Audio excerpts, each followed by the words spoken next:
trauma bonds. Got close off of battle scars. Equal pain, so we think it's equal game. Same team, but it's different hearts. Same goals, but it's different shots. Thought we was winning the same. Turns out you were just running me game. Should've known, but I couldn't guess it. It's a damn shame. What's going on, everyone? We're back at another episode of Hoop MCs, brought to you by myself, Hassan, featuring my co-host, Nassim. What's going on, Nassim? What's up, Hassan? How are you this week? Pretty good. And on this episode, we have a special guest brought to you by Aqib Gazi. What's up, Aqib? What's up, y'all? How y'all doing? Pretty good, man. Pretty good. For the audience at home, Aqib is a writer, podcaster at Clutch City Control Room. He covers both the Houston Rockets and the University of Houston Cougars men's basketball team. Aqib, is there anything else that I left out that you want to tell the folks back at home? Nah, man, just a diehard Houston Rockets and Houston sports fans in general, man. Yeah. On this show, we've talked a lot about the Houston Rockets, and since our last episode with the NBA starting up this week, I guess we can kind of like just recap some of the games that had happened this week. What exactly do you feel like has been sort of the biggest storyline of the NBA so far?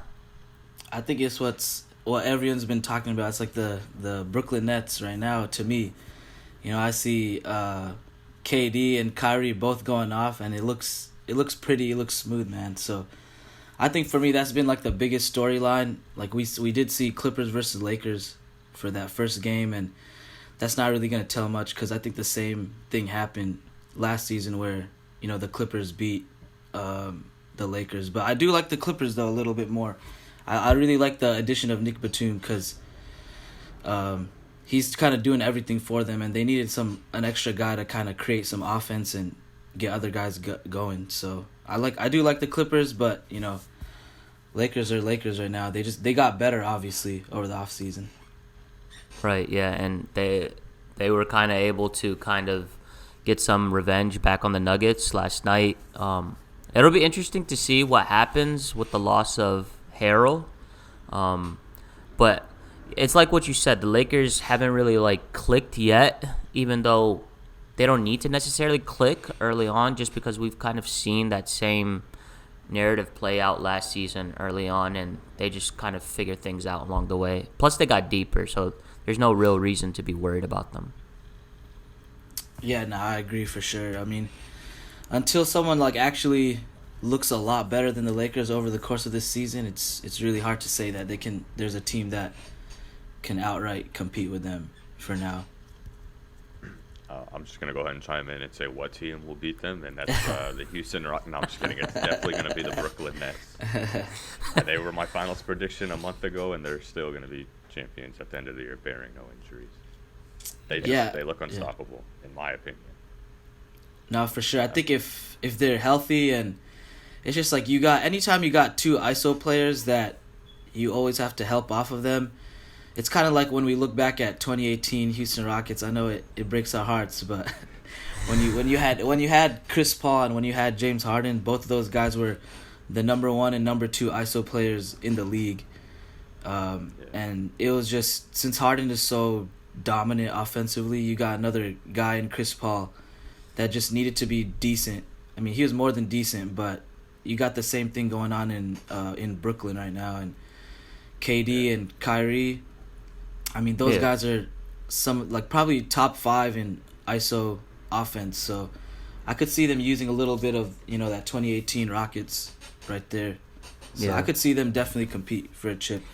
Do you think the there's kind of like this, I guess, story going on in terms of like the Nets' depth? Like, they have one of the best, like they got a great bench, but I looked at the stat line with the last 2 scores, and I mean, outside of Karis LeVert, I don't think they're anything special, really. Like, even if they trade for James Harden and they have to gut that bench, I think that would end up helping them in the long run, just based off the small sample size we've seen with KD and Kyrie. Like, adding just another dynamic scorer like Harden. I think they should go for that from a Brooklyn perspective. What's your take? Yeah. I mean, anytime you would add James Harden without, letting go of any of your superstars, like, that's a win for me. I mean, I'm just we've watched James Harden the past 8 years, and like, we see some of NBA Twitter being kind of pretty much dumb when it comes to James Harden. It doesn't make any sense to me, because he creates for your offense, and he's not a bad defender. He's solid. We saw in the bubble he was pretty good, and over the years he's gotten so much better. So I don't understand the defensive argument for not bringing him in. Maybe you have that culture argument. We've seen all the reports and stuff come out. So maybe from that perspective, but I don't know. When you're looking just basketball, like it's not gonna hurt you to bring in James Harden. So I would agree with you. Like, if you're the Nets, you bring him in for sure. Yeah, I mean, I still think they're dominant without him, but Hassan is right. Yeah, you do elevate much higher with him. But I mean, KD literally is going to pull up on anybody, and he's going to hit it in your face. So it doesn't really matter who's on the team. Yeah, definitely. And so you brought up NBA Twitter. I want to talk a little bit about NBA Twitter. Why? Like, I don't understand fans like the Miami Heat, for example, or like the Boston Celtics fans. Those guys that are so like gun ho on Tyler Hero and like Duncan Robinson, and then the Jaylen Browns. Like, do they not understand that, like, from time to time, like the league is so like volatile in terms of year over year, like what you see, like how it changes. Do they not understand? Even if you have like an insanely young, talented core like Jason Tatum and Jaylen Brown, or Hero, Duncan Robinson, and then you have like Jimmy Butler, stuff can change. Like you just saw that like with Brooklyn Nets. Obviously, they were on the roster last year, but they were both hurt. But Brooklyn looks by far way better than anybody else in the East. Yeah. I mean, we saw Boston and the Bucks. They were pretty competitive. And then in the second half yesterday, the Nets just completely destroyed the Celtics. Yeah. So, I mean, you don't want to sit there and just argue, oh, yeah, well, in 2 to 3 years, that this is going to be our conference, because you don't know what's going to happen in 2 to 3 years. Another big move can happen. Yeah, I mean, my viewpoint is this is like a superstar-driven league, and to win, we saw how well Miami played, and even their best was not anywhere near like what they needed, to beat the Lakers. I mean, obviously you had Goran Dragic, he got hurt, but I still believe like it would have just been probably done in 6 games, regardless. It would have definitely, maybe it could have gone to 7. It could have been a little more competitive. I don't know. I didn't see anyone beating, after the way the Lakers beat the Rockets. Like, I just didn't see anyone competing with them. So it's like, I don't really, I agree with your sentiment. Like, I don't understand these Boston Celtics fans and these Miami Heat fans like not wanting James Harden or not wanting to have like a second superstar, because he could easily be the best player on their team. And you could throw the Sixers in there too with Ben Simmons. Yeah, Ben Simmons too, and like I don't understand. I know Daryl Morey's playing his games, saying we're not, Ben Simmons off the table, but come on, bro, come on, Daryl. Like, I really don't understand that. He's probably just playing hard to get, and he does have his issues probably with the Houston Rockets, so he's gonna play a little bit of hard ball and some Morey ball. Yeah. I'll tell you, Harden's better than Giannis. And speaking of Giannis, he definitely choked the other day. Yeah. I'm pretty sure it was yesterday, right? Was it yesterday? No, it was the... It was the day before. The day before, yeah. The day before, I believe. Yeah. I'm going to go back to my take that I have said for the past year or two. Giannis he needs a closer, and I still don't think they're necessarily a big threat in the East until Giannis can prove he can score consistently in the fourth, or they get a closer. So I still don't buy them. Speaking of overrated, Steph Curry. I don't know. Do we throw him in that mix, or is that a bit of a harsh take by myself? Yeah, so, I mean, I was just on this road trip, right, with a couple of my buddies. A lot of them are San Antonio Spurs fans, some of them Mavericks fans. And I mean, so we're all pretty much neutral when it comes to Steph Curry, but the majority of us said like he's obviously the greatest shooter of all time. Like we're not even gonna like debate that. We're not gonna disagree about that. But he does need like a great team around him to compete. He's one of those guys like you need a superstar team, and he's gonna get you easily. He's gonna get you the win. He's gonna help you out in that regard. But when it comes to like carrying a team, he's trash. Like when it comes to that part. But like we're not gonna take away anything for. He's gonna be like a top 15 all-time player most likely. I mean he's had 2 MVPs.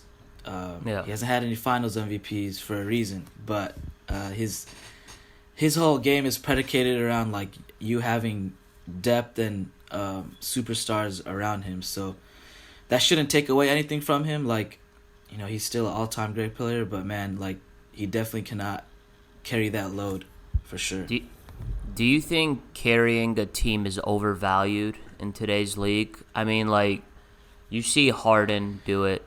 Obviously, LeBron has done it. There aren't many players who have that special skill set, but given Harden, for example, he gets so disrespected around the league. Like, no, everybody completely disregards the fact that he takes year in, year out, all these guys who are probably around in the league after playing with him maybe like 2-3 years, and then we never hear about them again. Do you think we overvalue that skill set of just kind of carrying a team? I mean, LeBron has carried the Cavs during their last years, but nobody. I guess there's no exact merit to it. Like you can't exactly measure that. There's no metric necessarily, I guess, because people at the end of the day they're gonna look at rings. There's always that ring argument. So I don't know. What do you guys think? Well, Nassim, you could go ahead. Yeah. Okay. Well, I just wanted to start off by saying I do think that it's actually undervalued, the fact that how much you can carry a team. Yeah. I mean, LeBron, we already know he's a superstar attractor. Superstars want to go and play with him for the most part. So I'm not going to touch much on that. But Harden literally carried a team with Joey Dorsey and who was it? Freaking Omar Ashik. Isaiah Cannon. Cannon, yeah, like a bunch of garbage people, pretty much. And he ended up getting Dwight Howard, who obviously didn't. But nobody cares about that. That's my whole point. But he helped make the franchise relevant, which brought in more talent to, pretty much almost get us that ring with CP3. So I like, he's carrying a garbage team. It doesn't mean anything because of rings or whatever, but he almost got it. It almost worked out because he made us relevant, brought Chris Paul over. Yeah, I mean, I definitely have to agree more with Nassim here. Like rings culture to me is like pretty toxic. It is. So I mean, I think everyone can agree on that. Yeah. So it's like I definitely for sure agree with Nassim here, and with like I think carrying a team is so undervalued in today's NBA just because of rings culture. And to me, like what my criteria is to be like the best players is you have to be able to carry a team on your own at least. And then we see what you do with others, superstar teams. Like, look at LeBron. He couldn't win until he had Dwayne Wade and Chris Bosh on his team. So, like, no one can win without a full team. And even like when you look at Kawhi Leonard, Kawhi gets this amazing rep of being like a closer and clutch and killing it. But unless he has like a really good team around him, he's not going to do anything either. So, I mean, that Toronto Raptors team was amazing, in my opinion, they only won because the Warriors were so banged up. So even a guy like Kawhi needs luck, and there's a lot of things that go into winning a chip. Is like you need luck, you need other stars on your team, and it's James Harden. Look what he did when he had like a solid like second star next to him in Chris Paul. Like I don't really count Westbrook because they were just a horrible fit together, but just having a fit matters too. So it's so many freaking different factors that goes into variables winning. Yeah. Yeah, I like what you said in terms of, like, you kind of brought it back home in terms of there's so many different things that go into, winning a chip. And I like the Kawhi analogy as well, because even with the Raptors, like, you didn't necessarily have a second star. I know Kyle Lowry was an all-star technically, but Kyle Lowry has had his bumps and like his flaws, but he's a great leader. And I think you had somebody who lead by example and someone who led by words, like vocally. So that definitely worked out for them at the end. And of course, Clay getting hurt, KD being hurt, they had luck on their side as well. For sure, yeah. I mean, that Raptors team was also just amazing. I mean, they had Siakam, Fred VanVleet, the mini Drake, Kyle Lowry, and Serge Ibaka. Like that was a pretty. They were deep, they could be starters everywhere, Yeah. So let's kind of go back to sort of our bread and butter here at Hoop MCs with the Rockets. What's your take on what kind of unfolded in terms of the the Harden drama along with the COVID protocols for the league? I'm not sure if you know this, but we kind of have like basically 3 or 4 of our main guys out today for our season opener against Portland. Yeah, I think we only have like 9 guys available, and it's and then the guys that are out includes like DeMarcus Cousins, John Wall, and then I mean, those are the guys we wanted to see play for sure. Yeah, they're like our top. You could say they're definitely like top 4 or 5 of our players. So, I mean, but then you have Harden and Christian Wood.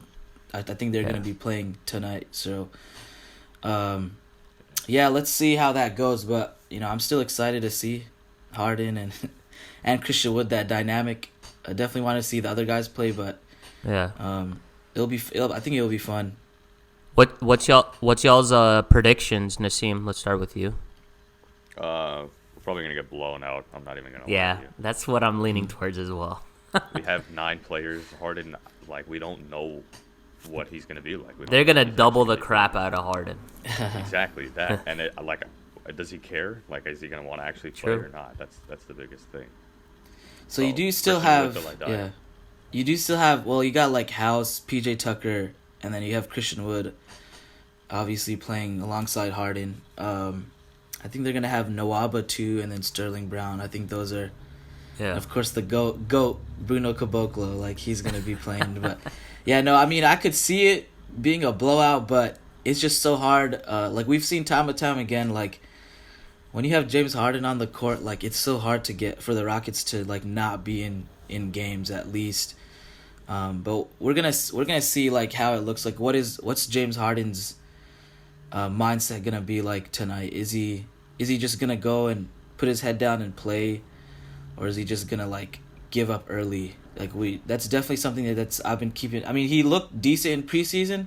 Yeah, he did some. We saw some plays where they were running, like he had some off-ball movement, which like I was very impressed with, and that got things like way open. Like anytime Harden is moving from baseline to baseline, like it like shifts the whole defense, and I just don't know. Like this is like my thing with Mike D'Antoni.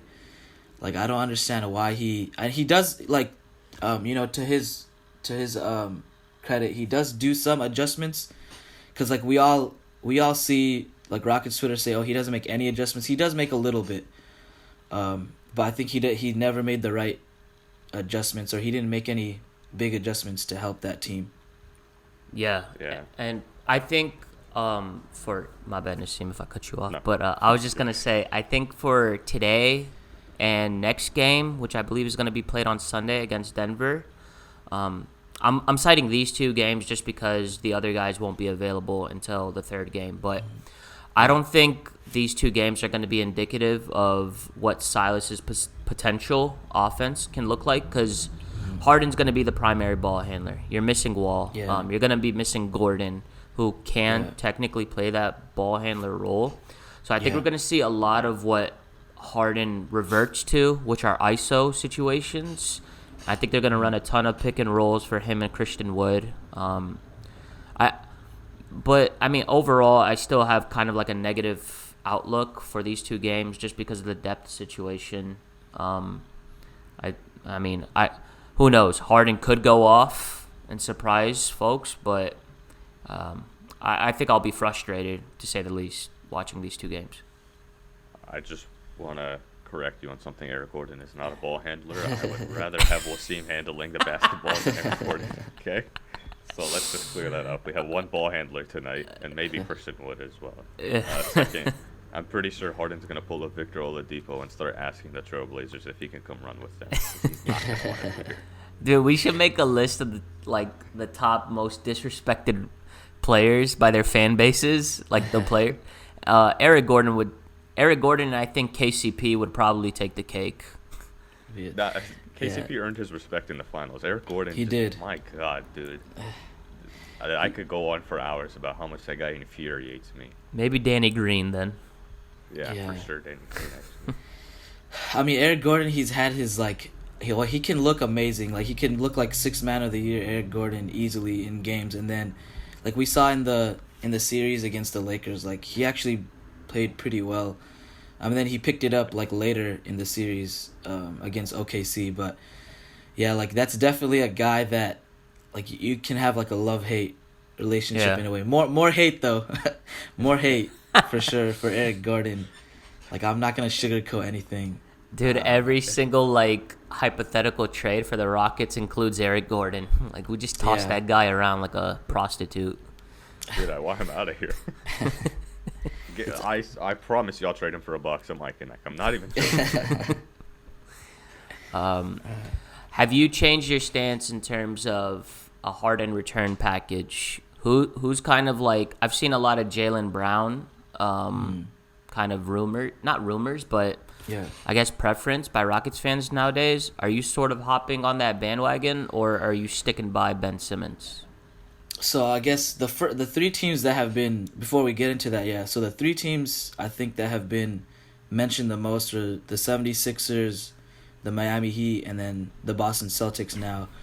So if we look at all, I guess the trade packages have been centered around, Ben Simmons, Tyler Hero, your boy Hassan, and then also Jaylen Brown. So right now, me personally, the best package involves, to me, Ben Simmons, because I look at that underrated part that we were talking about earlier about carrying a team, and he doesn't necessarily carry the same way as LeBron and Harden carries a team, but you could easily center a future around Ben Simmons. And I love Tyler Hero's game. He's exciting, but the guy has had we gotta pump the brakes on Tyler. He's had one amazing game in the bubble. Come on, man. His whole bubble has been great though. It's been great, but it's with him, it's he doesn't create for anyone else. It's the system has created a safe space for him to just do his thing offensively, and he's nowhere near the defender that Ben Simmons is. Ben Simmons was in the talks of DPOY, so I just don't. I'm not a I love Tyler Hero. He's fun to watch for NBA Twitter. Yeah, sure. Yeah, let's get Tyler Hero for that. For that matter. But if we're talking about winning long term and centering a team around a guy, I like Ben Simmons, and then I could actually go to Jaylen Brown even before Tyler Hero, actually, because I think he adds more value to a team. Man, just white boys get a bad rep in the league. No, I'm just kidding. No, but about racial equality here at Hoop MC, just to make it clear. What's that? I said we're all about racial equality here. No, I was gonna make a joke, but I guess times are pretty. It's not the right time, I guess. Yeah. Go ahead and leave it out the podcast. Yeah. Cancel culture will get anybody. Yeah. Who knows? There might be somebody from cancel culture listening to Hoop MC. So we have 3 listeners on average. Don't want to take a chance. We're 2 of them. We got a little bit of time. I guess it's been a small sample size so far. Has y'all's opinions changed in terms of? I don't know, not necessarily championship, because it still kind of seems like the Lakers and maybe Brooklyn are favored, but how about the other guys? Do you give a notch for some teams over some of the other guys, like the Nuggets, the Mavericks, the Heat, those kind of teams, the Celtics? What's y'all's take? like looking at just watching these last. I know it's been such a small sample size, like 1 or 2 games with these teams, but I'm not a big fan of the Denver Nuggets like at all this season. Like they've lost Jeremy Grant and I can't remember who else, but they've looked actually like worse. I mean they just lost a game, I think, in like bad fashion. But besides that point, like they did not get better. If anything, like the Lakers definitely got better, and then maybe the Clippers also. Even though they lost Harrell, I don't think Harrell. He makes like your bench depth a lot better, but he doesn't change that dynamic of your overall team. Yeah. Like I really like the addition of Nicholas Batum. Like I know the last couple of years he hasn't played well, but at the same time, like Nicholas Batum, he does everything. Like he rebounds, he passes the ball very well, he could score it a little bit too. So he's looked really well for the Clippers. Outside of those two things, I do think like the Houston Rockets have a legitimate chance if Harden stays for this season to be like a 3rd seed in the West, and then even possibly compete with the Clippers. I know it could be like a bold take, given all the drama that's going on, but Yeah. like again, James Harden can be that guy and carry any team, and Christian Wood looks amazing. So Yeah, I don't want to chime in on the Rockets until I actually see anything. So Yeah. they're just out of this conversation for right now for me. But it's fair. in terms of rankings, I would bump up Phoenix. I do think they're going to be a lot better than I anticipated. I like the Devin Booker and CP3 combo. I mean, in closing time, I don't know if any of you saw it, but Yeah. they were just deferring to each other, literally. Oh, I saw that. Ball. Yeah. So for them, I would bump them up. Warriors obviously get a bump down. Same with Denver. I mentioned like a month or two ago, I didn't like them anyways to begin with. I think they got worse. Clippers, I like the addition of Ibaka and Nicholas Batum. Sure. I think Ibaka is going to do his job a lot better for them than Harrell will. So Clippers, Suns go up. Nuggets, Warriors come down in the West. I'll just East, yeah. I don't care. I'll quickly just say this: like I do like the Suns from making the playoffs, obviously, but I don't like them long term, like being able to win you like 50 games. Oh yeah. I mean I don't have them as a top 4 seed at all. Like I don't think they're gonna be that, because like if you just look, for sure Devin Booker and Chris Paul, like if the games are close, they're gonna get you the buckets. They're gonna win you those games. But then, I just don't see the depth there at all with the Phoenix Suns. I agree, because when I was watching the game, 90% of the players, I was like, who the hell has the ball right now? If it wasn't Booker, Ayton, or CP3, I was kind of confused as to who was dribbling the rock. And there was a guy on Dallas. I can't remember his name. I think he was like number 14 or something. He was kind of nice. Number 14. Oh, is that Finney? D. Finney? Or is that Richardson? I think it was Richardson. Okay. I think it was He was Richardson. like attacking the paint, and he was literally scoring every time he touched the rock. So I don't know who he is or where he came from, but maybe he could be a good player down the stretch for Dallas as well. Yeah.